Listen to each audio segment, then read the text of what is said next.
El 11 de diciembre de 1936, el rey Eduardo VIII abdicó del trono británico. Lo hizo para casarse con la mujer a la que amaba, Wallis Simpson. Se ha escrito el capítulo final de un drama tremendo para un rey y su pueblo. Su hermano menor, Alberto, fue proclamado rey como Jorge VI. Pasando la corona al rey Eduardo VIII y su esposa, a quienes ya conocemos y amamos como el duque y la duquesa de York. Así culminó una crisis que había amenazado con destruir la corona y el imperio británicos. También fue el fin de la amistad fraterna entre Eduardo y Jorge. El daño nunca se repararía, ni habría reconciliación de las partes, porque como el nuevo rey iba a descubrir, en el trono británico solo había sitio para uno de los hermanos. Eduardo y Jorge, dos hermanos, un trono. El príncipe Eduardo y su hermano, el príncipe Alberto, eran los hijos mayores del príncipe y más adelante rey Jorge V. En la familia se los conocía como David y Bertie. Cuando nacieron, con 18 meses de diferencia, a finales del siglo XIX, aún vivía su bisabuela Victoria, reina de Gran Bretaña, Irlanda y el Imperio de la India. El príncipe Eduardo era el tercero en la línea sucesoria al trono después de su padre, el príncipe Jorge, y de su abuelo, quien entonces era el príncipe de Gales y más tarde sería el rey Eduardo VII. El príncipe Alberto era el cuarto en el orden de sucesión. Formaban parte de lo que la reina Victoria llamaba la Real Multitud, en referencia a su amplia estirpe de hijos y nietos ligados por matrimonio o lazos de sangre con todas las familias reales de Europa. Tenía un control férreo sobre la familia. Su hijo mayor, el que luego sería Eduardo VII, le tenía verdadero pavor. De hecho, cuando pensaba que iba a regañarle por algo, llegaba al extremo de esconderse detrás de una columna. Era la matriarca y ejercía su poder. Dominaba el mundo de aquel tiempo. El Kaiser Guillermo dijo una vez que su abuela dirigía el mundo desde la torre redonda del castillo de Windsor. Cuando la reina Victoria murió en 1901, después de permanecer 63 años en el trono, Gran Bretaña se había transformado hasta quedar irreconocible. La revolución industrial había ocasionado un gran cambio social y político. El imperio británico se había expandido y abarcaba una cuarta parte de la población mundial, y el país probablemente había pasado a ser el más poderoso del planeta.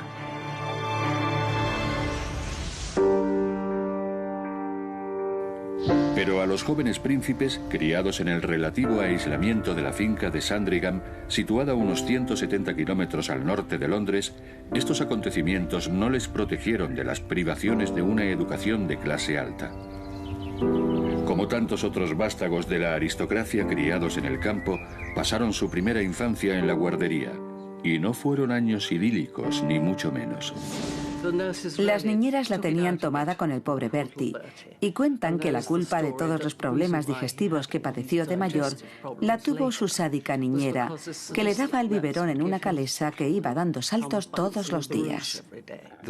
Cuentan que al duque de Windsor su niñera le pellizcaba justo antes de pasar a ver a sus padres durante los preceptivos 45 minutos diarios para que al entrar llorando diera una mala impresión y lo sacaran de allí. Con la llegada del abuelo al trono y su coronación como Eduardo VII en agosto de 1902, la vida de ambos príncipes experimentó un cambio importante. Los días de guardería fueron sustituidos por la desconocida rutina de las clases escolares, ordenadas por su padre, que también era estrictamente disciplinario. Parece que Jorge V dijo una vez que su padre le daba miedo y que él se había propuesto que sus hijos le tuvieran miedo, y lo cierto era que le temían. Para entonces ya eran evidentes las diferencias de carácter y temperamento entre los hermanos. El príncipe Eduardo, ahora segundo en la línea sucesoria al trono, era apuesto, encantador y divertido. Su hermano Alberto, en cambio, era tímido y reservado. Además, había desarrollado una tartamudez que le atormentaría toda su vida. Hay muchas teorías sobre las causas de que un niño empiece a tartamudear. Ahora sabemos que la tartamudez surge de una manera natural, que es algo que sucede en su desarrollo cerebral, en cómo se forman las conexiones neuronales y demás. Por tanto, el motivo original era físico, aunque sospecho que la educación que recibió no favoreció precisamente su normal recuperación. La vida en el colegio y bajo la autoridad de su severo padre no era fácil para los príncipes, pero había también entretenimiento. Cuando el abuelo, el rey Eduardo VII, llegaba en temporada de caza o por Navidad, Sandringham se volvía un lugar alegre. Eduardo y Alejandra eran unos abuelos muy afectuosos, sobre todo a Alejandra. Quería mucho a sus nietos y les hacía muy agradable la estancia en Sandringham, llenando aquello de caballos, perros, etc. Incluso se pasaban de afectuosos y el contraste con el trato del padre tan seco era enorme.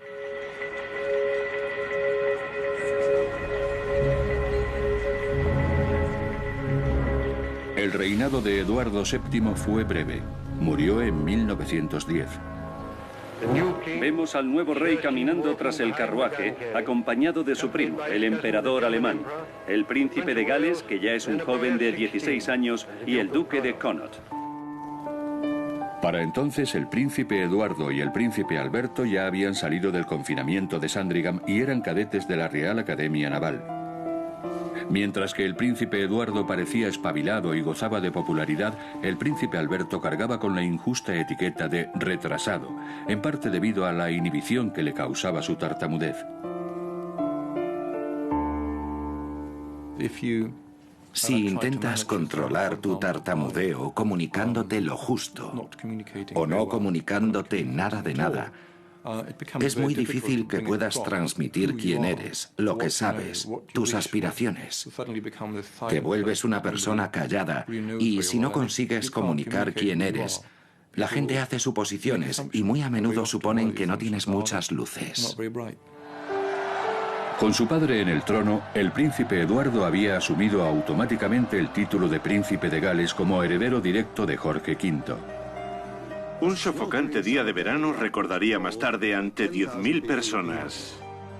Para el príncipe Alberto, la elevada posición de Eduardo agudizó su sentimiento de inferioridad.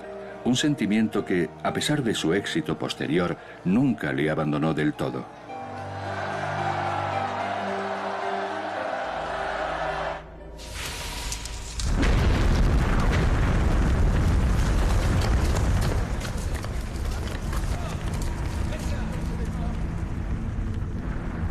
El acontecimiento que cambió radicalmente la vida de ambos príncipes y la de todos los habitantes de Europa fue la Primera Guerra Mundial, que comenzó en 1914. En agosto de aquel año, Alemania declaró la guerra a Rusia, Francia y Bélgica. Gran Bretaña reaccionó declarando la guerra a Alemania, entonces regida por el nieto de la reina Victoria, el Kaiser Guillermo II. El Kaiser, su nieto, siempre decía que si ella hubiera vivido más tiempo, tal vez se habría podido evitar la guerra europea.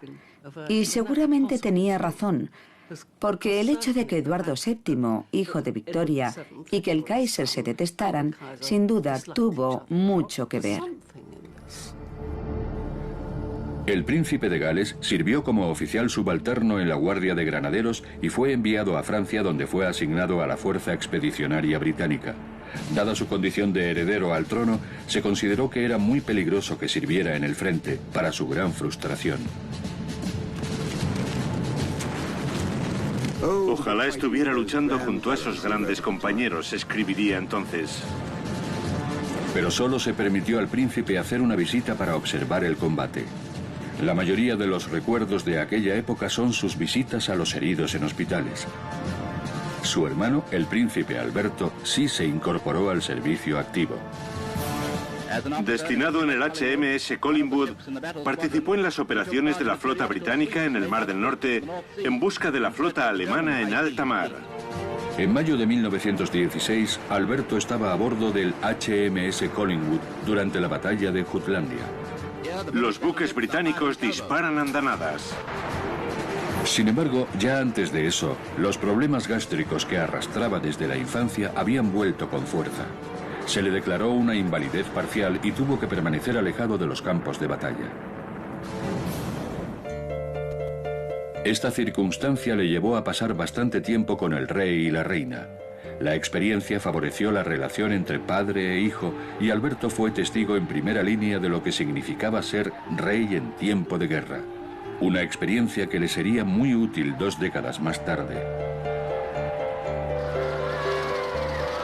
La guerra acabó en 1918. Un año antes, el rey Jorge V puso distancia entre la familia real británica y su ascendencia alemana, cambiando el apellido familiar de Sajonia-Coburgo y Gotha por el de Windsor, por la antigua fortaleza real inglesa. Y rebautizó, entre otras, a la familia del príncipe Luis de Battenberg, que a partir de entonces sería conocida por su apellido anglicanizado Mountbatten. Mi abuelo, el príncipe Luis de Battenberg, pasó a ser el marqués de Milford Haven. Lógicamente, debió de ser muy difícil para ellos cambiar de apellido. A nadie le gusta tener que cambiar de nombre, pero pienso que todos entendieron que era una petición del rey y que era lo más sensato. Quizá lo sorprendente era que hubieran tardado tanto. Terminado el conflicto, Eduardo, príncipe de Gales, se embarcó en una serie de visitas reales a dominios del Imperio Británico. La primera fue a Canadá en 1919. Todo el mundo quería dar la mano al príncipe de Gales y al poco tiempo ya la tenía hinchada.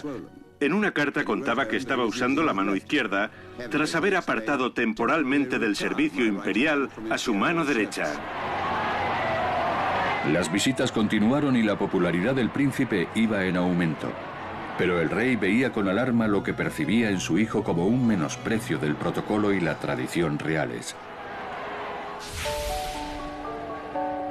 En cambio, el príncipe Alberto, ahora duque de York, iba subiendo puntos en la estima de su padre. Al rey le agradó su matrimonio con una hermosa joven de la alta sociedad, Elizabeth Bowes-Lyon, en 1923.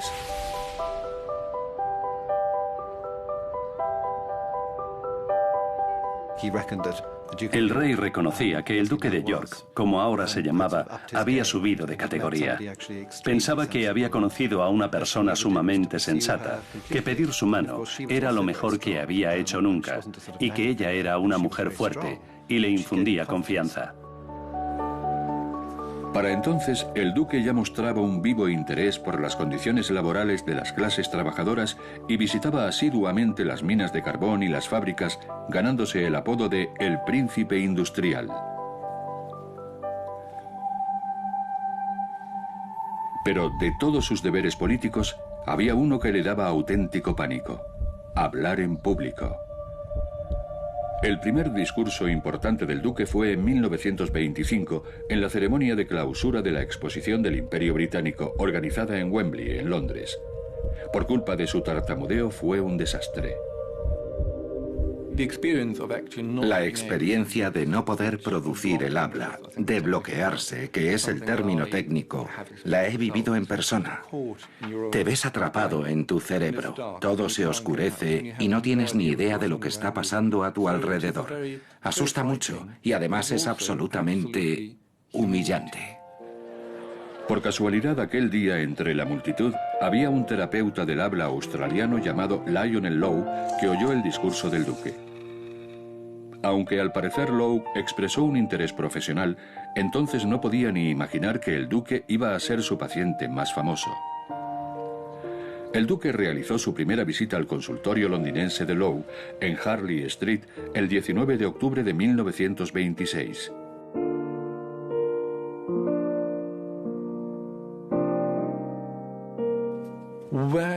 Fue absolutamente innovador al combinar las técnicas de producción del habla, respiración, formación de vocales y sonidos de manera diferente, con un enfoque más psicológico, algo muy moderno que no se conocía. No había nadie que trabajara con las emociones y los sentimientos en torno a la comunicación y la tartamudez. Lionel Lowe y el duque se reunieron en 82 ocasiones entre octubre de 1926 y diciembre de 1927. Cuando llevaba unas cuantas sesiones, el duque escribió a su padre: «Estoy seguro de que con el tiempo mejoraré mucho, pero 24 años hablando de manera incorrecta no pueden corregirse en un mes». Mientras, la popularidad del príncipe de Gales seguía creciendo. Eduardo se ganó el apodo de príncipe deportista por su afición a todos los deportes, desde el golf hasta la caza. Su popularidad era máxima en las Fuerzas Armadas entre los veteranos y el personal en activo. Como joven veterano, siempre tiene la palabra justa para los veteranos y los discapacitados. Continuó con sus viajes por el imperio y en la década de 1930 asumió las funciones de agregado comercial británico ante las repúblicas de América del Sur. En Montevideo las tropas salieron a darle la bienvenida, pero en esta visita a Argentina, Chile y Uruguay triunfó en el terreno de los asuntos comerciales. Lo único que no tenía el heredero al trono era esposa. Aunque el país se había alegrado del matrimonio de Alberto, el segundo hijo del rey estaba ansioso por celebrar la boda del príncipe de Gales. Pero Eduardo no tenía prisa en casarse. Prefería la compañía de mujeres casadas. Es muy interesante pensar en David y Bertie respecto a las mujeres. Ambos pasaron la mayor parte de su infancia con sus niñeras y eso les influyó hasta el punto de que ese podría ser un rasgo de los miembros de la familia real, el de buscar a una persona que cuide de ellos. Desde luego, eso quedó demostrado con David. Los diferentes estilos de vida de uno y otro príncipe eran ya muy evidentes. Sí, querida, el príncipe de Gales en persona. El príncipe de Gales se relacionaba con la sociedad elegante y despreocupada de la época. Iba a esquiar y pasaba sus vacaciones en el sur de Francia.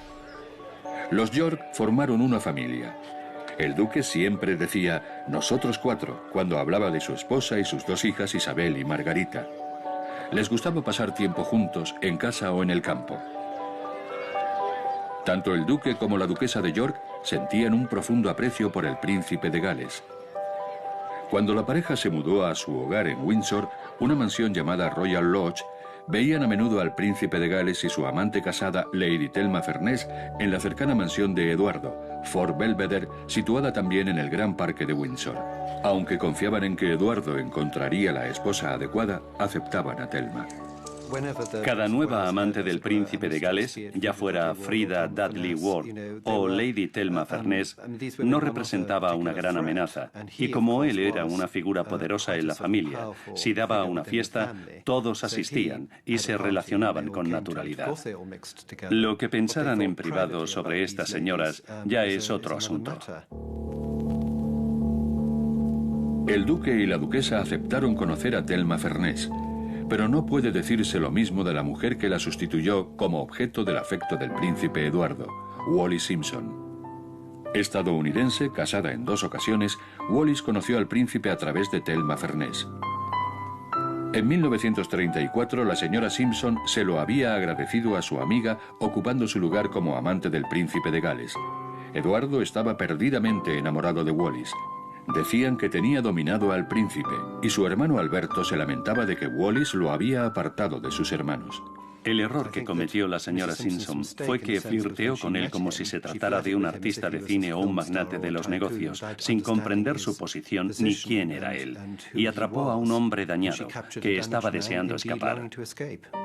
El duque de York no podía hacer nada ante el encaprichamiento del príncipe de Gales por Wallis, salvo esperar que se le pasara. Pero no fue así. El príncipe presumía de su relación con la estadounidense, ya fuera en una función privada, un acto público o incluso unas vacaciones juntos. El príncipe de Gales solía visitar a mi familia en el campo.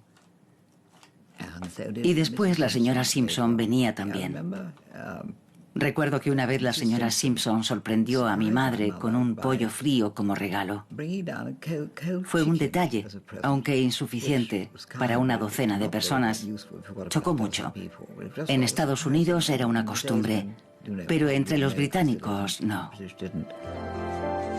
El rey veía con creciente recelo el errático comportamiento de su hijo, hasta el punto de que antes de su muerte escribió: «Ruego a Dios que mi hijo mayor nunca se case ni tenga hijos».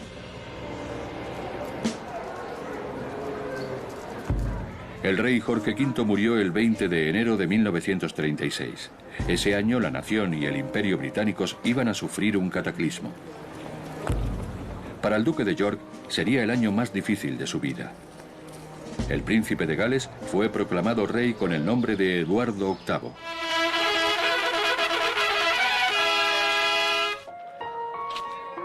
Ese día hubo un revelador indicio de lo que vendría después. Eduardo se saltó el protocolo real asistiendo a su propia proclamación como rey desde una ventana del Palacio de St. James, con Wallis a su lado, todavía casada.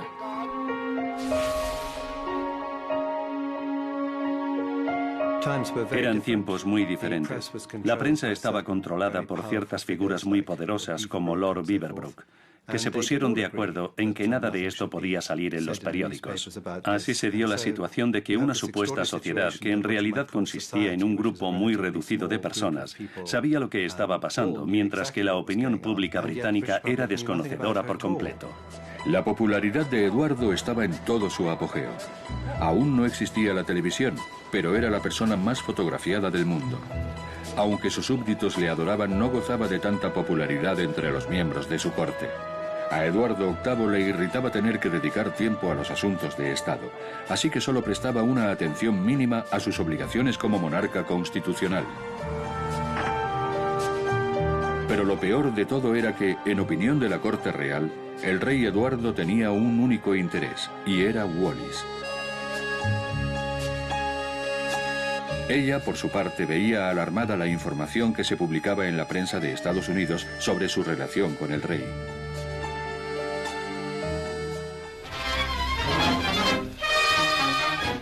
Hoy abundan los rumores en torno a la posibilidad de que el rey Eduardo contraiga matrimonio con la señora Wallis Simpson, la antigua belleza de Baltimore.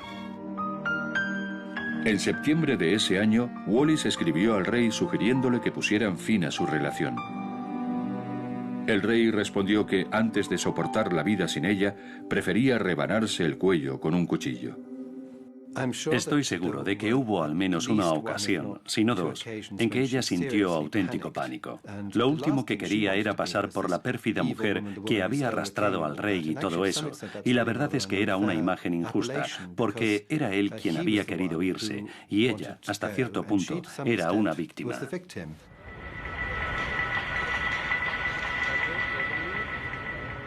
Fueron momentos muy frustrantes para el duque de York, ya que el rey había interrumpido la comunicación con su hermano.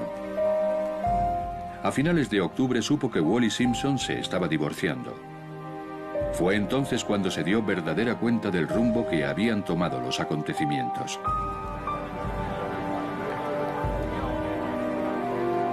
El primer ministro Stanley Baldwin había pedido al rey que impidiera que ese divorcio prosperara, pero este había rechazado su solicitud.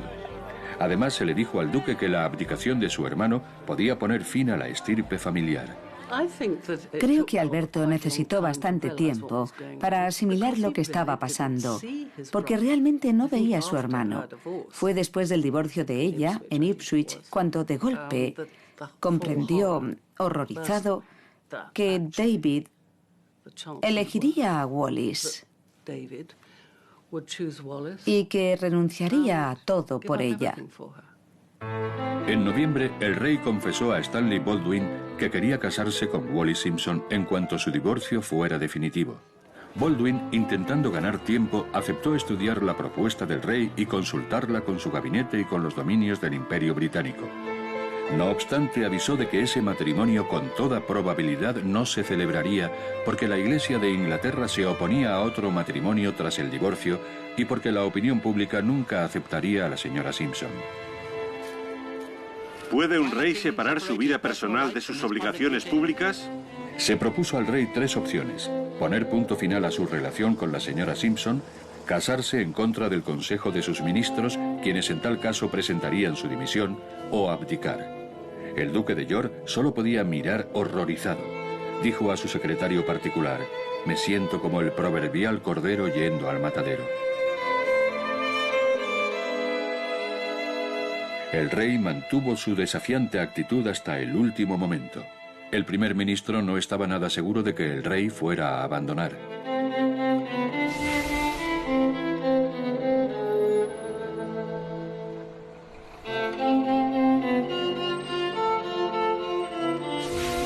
Mientras el señor Baldwin entra en la Cámara de los Comunes, hay tensión en Downing Street. La decisión de Su Majestad sigue siendo un secreto real. Al final, Eduardo se decidió por el amor. El 10 de diciembre de 1936 firmó el instrumento de abdicación. Su reinado solo había durado 327 días. La noche siguiente, Eduardo, que a partir de ese momento sería el duque de Windsor, pronunció el discurso de su abdicación. Debéis creerme cuando os digo que me ha resultado imposible soportar la pesada carga de la responsabilidad y desempeñar mis funciones como rey en la forma en que desearía hacerlo, sin la ayuda y el apoyo de la mujer que amo.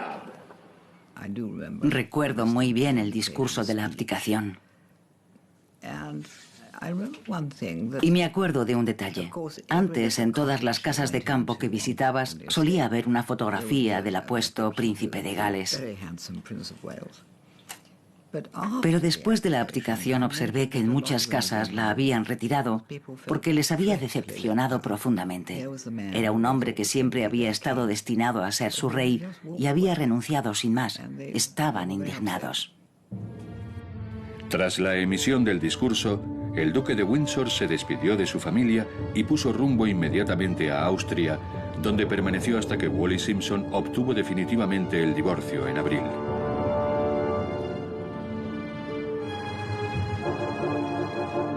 El príncipe Alberto fue proclamado rey el 12 de diciembre con el nombre de Jorge VI. Que Su Alteza Real, el príncipe Alberto Federico Arturo Jorge, ya es nuestro único, justo y legítimo soberano Jorge VI. Así llegó al trono británico el rey más reticente de la historia. Se decía que Jorge VI sufría el acoso de su hermano Eduardo. Él mismo decía: todos mis antepasados accedieron al trono cuando su antecesor había fallecido, pero el mío está vivo, y bien vivo. Lo cierto es que Eduardo no paraba de dar consejos no solicitados. Llegó un momento en que Jorge dijo: he llegado al límite con mi hermano. Y fue antes de que Eduardo se casara con la duquesa de Windsor, cuando estaba en Austria, en el exilio. No paraba de telefonear a Jorge continuamente, hasta que Jorge se hartó y le dijo: no puedo más. Esto se ha terminado. Tengo que pedirte que dejes de llamarme. El deterioro de la relación entre los hermanos quedó plenamente de manifiesto cuando, en junio de 1937, a los 6 meses de la abdicación, el duque de Windsor contrajo matrimonio con Wallis Simpson en Francia. Wallis Simpson había huido a Francia durante la crisis de la abdicación. Le habían concedido el divorcio en abril, allanando el camino para una boda real. Pero su enlace fue cualquier cosa menos eso. Para gran disgusto del duque, su hermano, el rey, se negó a dar tratamiento de Alteza Real a Wallis porque no la consideraba apta para formar parte de la familia real. Ni un solo miembro de la familia se desplazó hasta Francia para asistir a la ceremonia. Mi padre le dijo al príncipe de Gales: ¿quieres que sea tu padrino? Después de que él hubiera sido su padrino. Y el príncipe le contestó: gracias, Dickie, pero veo que no lo entiendes. En la boda real no necesitas un padrino, sino 2. Y mi padre le dijo: es posible que tengas alguna dificultad, dada la situación. La relación del rey con su hermano ya se había agriado con anterioridad en el año, al saberse que el duque había ocultado la cuantía real de su fortuna privada. El día de su abdicación, el duque había alegado insolvencia y embaucado a su hermano para que firmara un acuerdo por el que el nuevo rey se comprometía a pagar al monarca anterior una sustanciosa asignación anual. El descubrimiento causó al rey una gran desdicha, en un momento en el que tenía que hacer verdaderos esfuerzos para adaptarse a las exigencias de su nuevo cargo. Ante su pueblo, sin embargo, su estatura iba en aumento. Su coronación en mayo de 1937 significó, en la mente de sus súbditos, su confirmación como rey legítimo. Pero las exigencias de la ceremonia de coronación y del gran día generaron mucha ansiedad al monarca. La eleva con solemnidad antes de posarla sobre la real testa. El rey ha sido coronado. Otro rey británico que ocupa su trono. Esa misma tarde tenía que dirigirse en directo al imperio desde el Palacio de Buckingham. Esta noche os hablo embargado por la emoción. Nunca antes un monarca recién coronado había podido dirigirse a todos sus súbditos en sus propios hogares el día de su coronación. Para la mayoría de la gente, hablar en público es una pesadilla, con tartamudez o sin ella. Soy incapaz de ponerme en el lugar del rey. No sé cómo pudo. Pienso que en mi caso, cualquier sensación de logro habría quedado totalmente eclipsada por el sentimiento de alivio. El rey Jorge VI subió al trono en un momento de crispación creciente en Europa. En Alemania e Italia, la democracia había dado paso a dictaduras fascistas. Las aspiraciones expansionistas de Hitler alarmaban a los vecinos de Alemania, y la perspectiva de la guerra se cernía como un nubarrón oscuro en el horizonte. El nuevo e inexperto rey, abrumado por la crisis, se aferró a los esfuerzos de su gobierno para mantener la paz.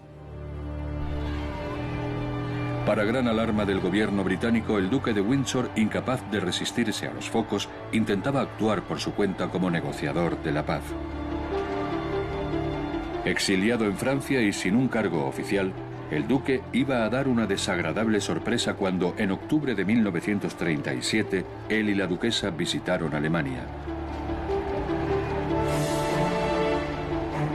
A su llegada a Berlín, fueron recibidos por oficiales nazis que los acompañaron a todas partes. Se dirigieron a la duquesa como Su Alteza Real e hicieron el saludo fascista al duque, y les concedieron una entrevista con Hitler. El viaje, en teoría, tenía por objeto observar las condiciones laborales y de vivienda. La idea de que la paz podía mantenerse si se respetaban los derechos de los trabajadores convencía al duque.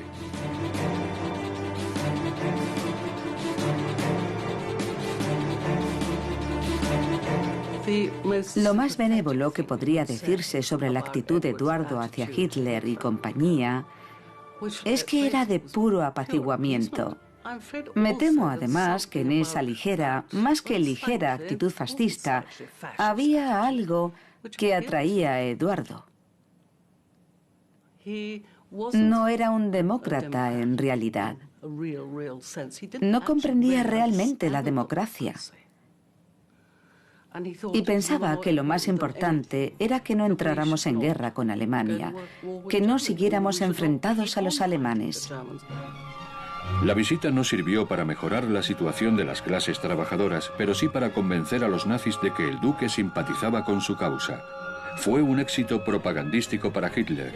La visita a Alemania había disgustado al rey y a la reina. Jorge VI consideró que su hermano intentaba avergonzarle a propósito. Prácticamente no se hablaban y el rey temía que su hermano le complicara aún más las cosas. Un temor compartido por su esposa. Ella no iba en contra de los Windsor. Intentaba proteger a Jorge VI, porque lo veía como a un hombre que necesitaba tener confianza en sí mismo y no sentirse eclipsado por un hermano mayor más carismático. En los años anteriores al estallido de la guerra, el gobierno del rey, con el primer ministro Neville Chamberlain a la cabeza, trató de hacer una política popular de apaciguamiento con la Alemania de Hitler. Muchos británicos todavía recordaban muy bien la Gran Guerra, por lo que la sola idea de otro conflicto que arrasara Europa les espantaba. Y era un sentimiento compartido por Jorge VI. Se hicieron ímprobos esfuerzos para aplacar y enfriar los belicosos objetivos del Führer. Se pidió al rey y la reina que representaran su papel en el drama en curso y su primera actuación fue una visita a Francia en el verano de 1938. Con este gesto se pretendía reafirmar la sólida amistad entre Gran Bretaña y Francia, plasmada en la Entente Cordiale. Pero la Entente no aceptaba a los Windsor. El duque había solicitado una reunión de la pareja con el rey y la reina durante su visita. Su solicitud fue rechazada y se les aconsejó que se marcharan de París durante la visita real.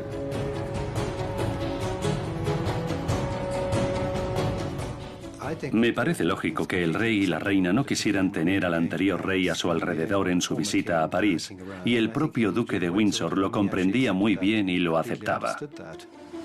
El rey siguió apoyando la política del primer ministro Chamberlain de apaciguamiento hacia Hitler. Las conversaciones entre él y yo pueden tener provechosas consecuencias. Cuando en septiembre de 1938 Chamberlain regresó a Londres tras haberse reunido con el Führer en marzo y pronunció las famosas palabras «paz para nuestro tiempo», el rey le invitó a asomarse al balcón del Palacio de Buckingham para deleite y satisfacción de una multitud enfervorecida.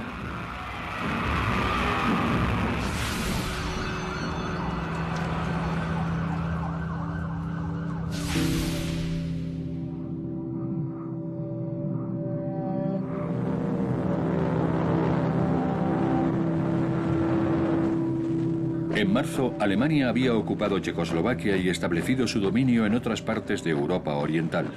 El rey se convenció de que la guerra era inevitable. Fue un alivio comprobar que el primer ministro también había llegado a esa conclusión. Chamberlain advirtió a Alemania que, si Gran Bretaña era desafiada, lucharía. Estamos dispuestos a escuchar a la razón y no a la fuerza.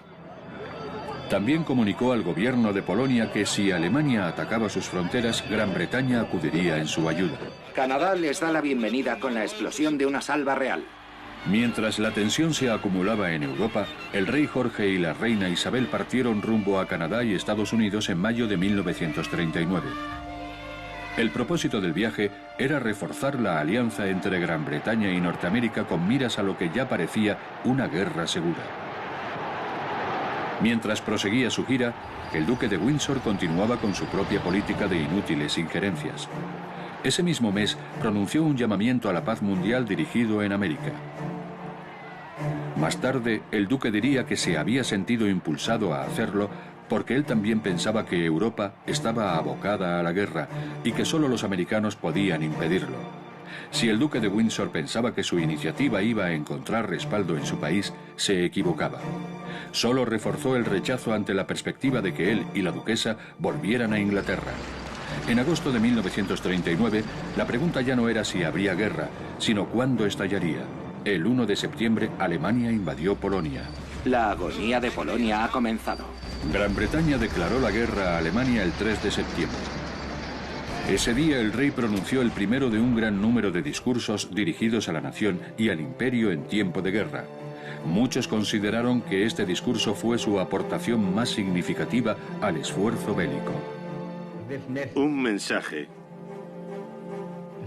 que dirijo a todos con la misma emoción profunda que si cruzara el umbral de sus casas y les hablara en persona. Tal vez nos aguarden días oscuros, pues la guerra ya no se limita al campo de batalla, pero con la ayuda de Dios los superaremos. Que Él nos bendiga y nos guarde a todos. Declarada la guerra, quedaba un problema por resolver. ¿Qué hacer con el duque de Windsor? Nos felicitamos por el retorno del duque y la duquesa de Windsor a la paz del campo de Inglaterra. El duque ofreció sus servicios a su país y el rey aceptó reunirse con él para hablar de un puesto en la guerra. Era su primer encuentro después de la abdicación. A Eduardo se le asignó un puesto de enlace en Francia, pero el trabajo enseguida dejó de gustarle. Francia cayó en manos de los alemanes en junio de 1940. Inmediatamente después llegó el desplome de Francia. El duque y la duquesa de Windsor huyeron de París rumbo a Madrid. Aunque fueron invitados a volver a Inglaterra, el duque, como era habitual en él, puso condiciones: que la familia recibiera y reconociera a su esposa como Su Alteza Real y que a él le dieran un puesto adecuado. El gobierno británico se opuso a las exigencias del duque.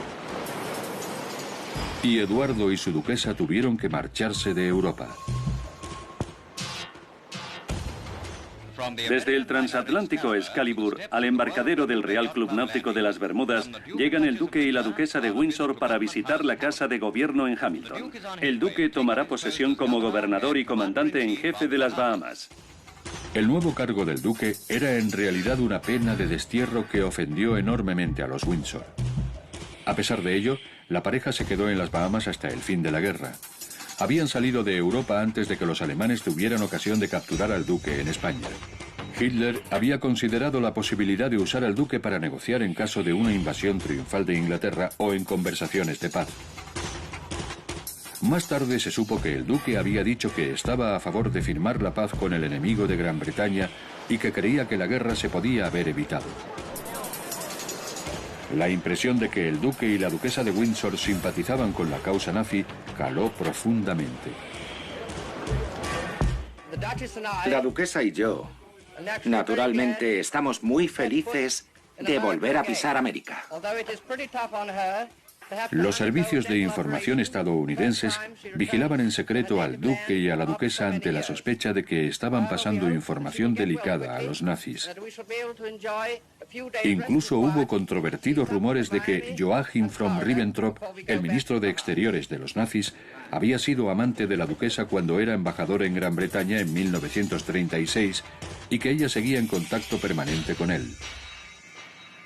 Cuando Ribbentrop era embajador en Londres, iba mucho detrás de ella, pero no sé hasta qué punto simpatizaba con él. No creo. Ella era una persona política, una persona social. En el FBI tienen expedientes de todo el mundo y hay muchas acusaciones relacionadas. No cabe duda de que se formaron conspiraciones en torno a los Windsor y de que había mucha gente viendo cómo utilizarlos de alguna forma. Pero no creo que los Windsor estuvieran implicados en ninguna de esas tramas. Un agente del FBI también aseguró que Hermann Göring, lugarteniente de Hitler, había llegado a un acuerdo con el duque que establecía que cuando Alemania ganara la guerra, él derrocaría a Hitler y repondría al duque en el trono de Inglaterra, algo que el mismo duque sabía que no era posible. Es indudable que el duque era, políticamente hablando, un ingenuo. Su afán de relevancia pública le llevó a cometer una serie de desacertados errores. Pero exiliado en las Bahamas, lo cierto era que él y la duquesa apenas tenían margen para maniobras ocultas.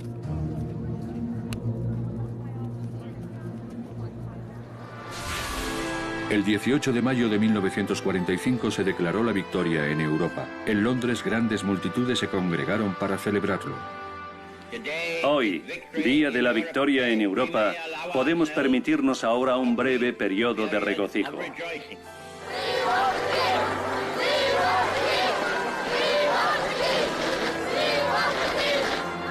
El rey y la reina, junto con sus hijas, hicieron 8 apariciones en el balcón del Palacio de Buckingham y en todas fueron aclamados con ferviente entusiasmo.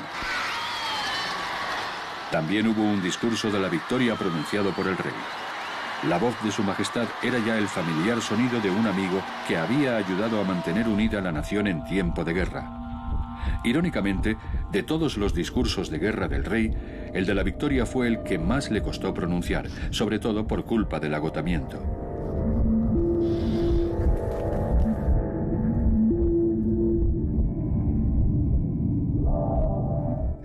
Pero en esta hora, cuando la sombra de la guerra se ha alejado ya de nuestra patria y de nuestros hogares, de estas islas, podemos, al fin, hacer una pausa para dar gracias a Dios y dedicarnos después a las tareas que nos aguardan en el mundo entero como consecuencia de la paz en Europa. Fue un momento muy emotivo, y él no estaba bien de salud. En aquel entonces ya había empezado a resentirse. Así que todo eso pudo contribuir, pero puede que solo fuera el valle normal de la curva senoidal de fluidez del habla que experimentan todas las personas que tartamudean.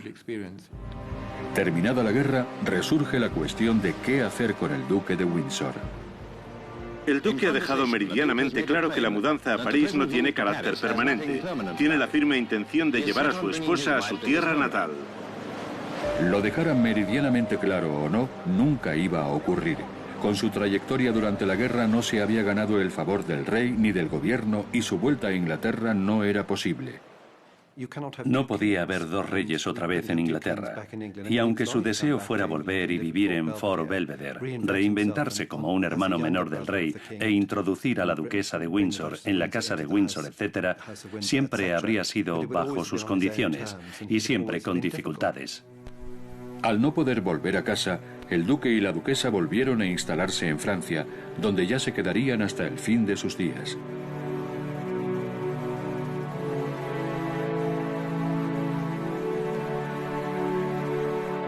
El duque siguió visitando periódicamente a su madre. Por su parte, la reina María confiaba en que hubiera una distensión de las relaciones entre sus dos hijos mayores.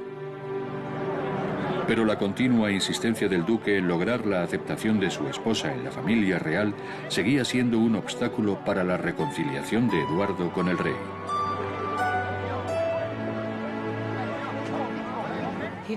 Terminó perdiendo todo el respeto a su hermano. Para Jorge, su hermano era como una pesadilla. Ya no quedaba nada de la complicidad que había existido entre ellos, y creo que pensaba que su hermano había tenido un comportamiento deplorable, que había defraudado a la familia, al país y al imperio. ¿Y para qué? La salud del rey Jorge se deterioró. La tensión de la guerra, su temperamento nervioso y, tal vez lo que más influyó, su manera compulsiva de fumar, le habían pasado factura. Resulta apropiado que las últimas fotografías del rey Jorge VI se tomaran en esta despedida familiar. El rey murió en febrero de 1952. Solo tenía 56 años.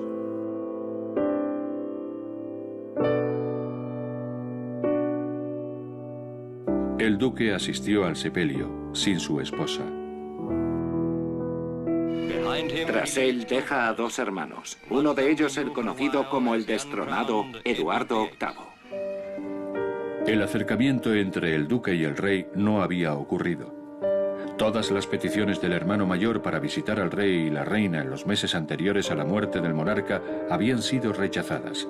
La reina consideraba que el duque había sido responsable, en parte, de la mala salud y el prematuro fallecimiento del rey.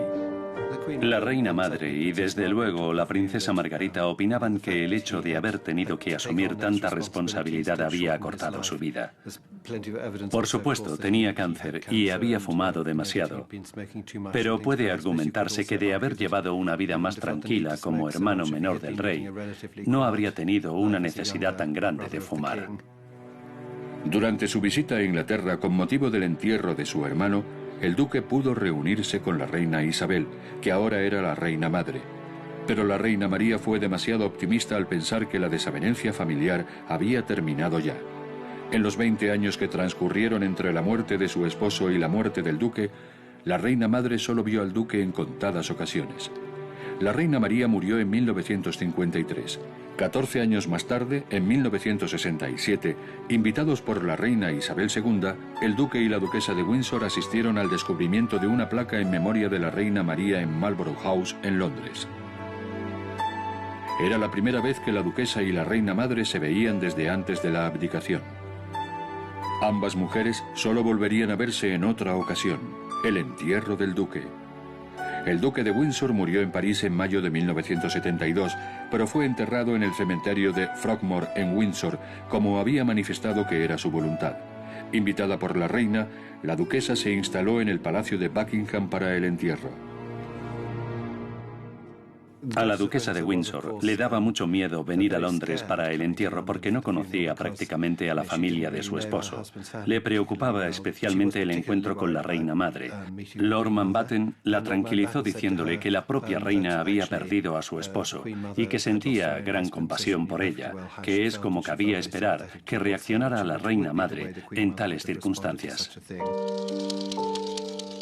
La duquesa murió en su casa de París en abril de 1986. Los últimos 10 años había vivido recluida. Sus restos fueron trasladados en avión a Inglaterra y tras un funeral al que asistió la familia real, incluida la reina madre, fue enterrada al lado de su marido. Una vez le dije a la reina: yo creo que deberíamos levantar una estatua a la señora Simpson. ¿Por qué?, preguntó. Le dije: si no la hubiéramos tenido a ella, no te habríamos tenido a ti. Y se echó a reír. ¡Qué bien! La opinión pública continuaba dividida sobre la responsabilidad de la reina madre en la desafección de los Windsor. Por su parte, la reina madre diría en sus últimos años, reflexionando sobre el duque y la duquesa: lo único bueno, pienso, es que fue muy feliz con ella.